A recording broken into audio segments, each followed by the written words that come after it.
Well, it's like this.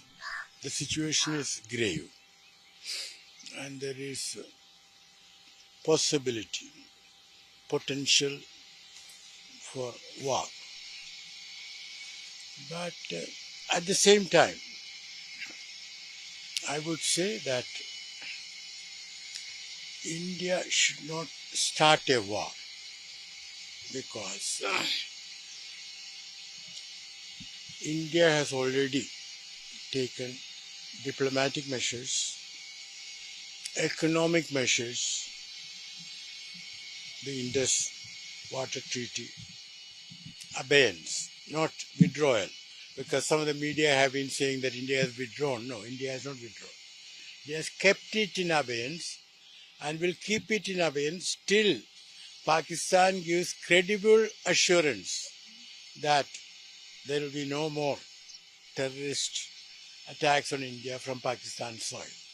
So it is still open to Pakistan to give that assurance. It has not done that, but it is open. Now, I personally believe that it will not be good for India to start a war. Of course, a war is not good for Pakistan either.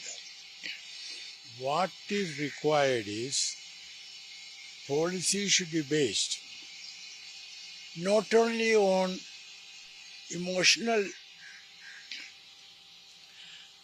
factors, because if you take a poll tomorrow, do you want a war with Pakistan? It is possible that a certain majority would say yes. But that is not how big political decisions are taken or should be taken. There, my guess is that Pakistan also will not start it. If Pakistan were to start it, it would first seek a green signal from China. So in other words, if Pakistan starts the war, then India has to take note of the possibility that China has given the green signal. In which case, India will have to look at its currently improving relations with China in a different way. Pakistan were to carry out a number of LOC violations. Well, naturally, India will have no choice but to respond in a manner which is appropriate, and that can, as I said, make the two countries stumble, I repeat, stumble into a war. But let's hope that good sense will prevail, and in my view, good sense certainly prevails in Delhi, and let's hope it prevails in Islamabad too. It is certainly a strong statement, but let us analyze it. You see, what I would say is that India should come out with a white paper. A white paper which explains what happened in Pahalgam. A white paper which gives evidence of Pakistani involvement, both electronic and otherwise. This white paper should be publicized.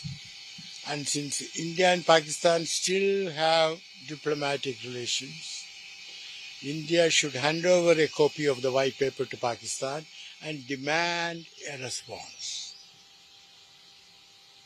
And then, based on the response, consequential action should be taken.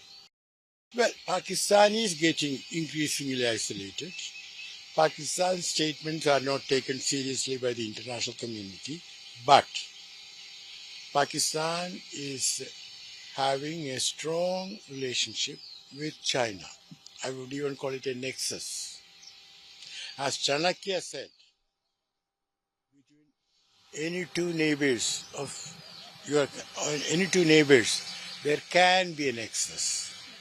Now, for India, these are two neighbors and there is a nexus.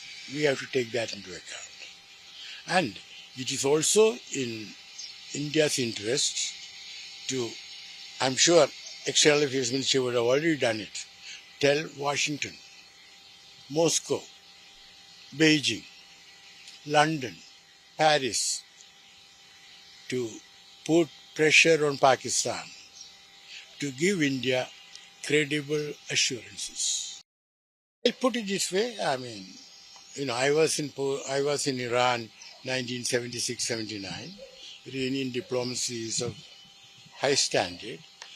But I should add that between India and Pakistan, it is India's view that it should be bilateral and there is no need for any mediation, especially in the case of Jammu and Kashmir, because Pakistan Army chief said, you know what he said, you see, uh, and that is why we signed the Shimla agreement. Okay, but then Pakistan has been violating it right from the start. Indira Gandhi knew, and she had said it publicly, that Pakistan violated it. So the recent statement by Pakistan that they are withdrawing from the Shimla agreement, well, I do not attach much importance to it. And also, I believe, because India suspended its participation in the Indus Water Treaty, they wanted to say, hey, we have also suspended or withdrawn from something. I doubt whether China wants an escalation of tension with the danger of a war.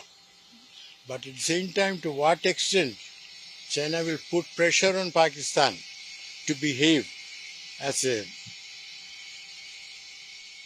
nation which respects international law, well, I don't want to speculate.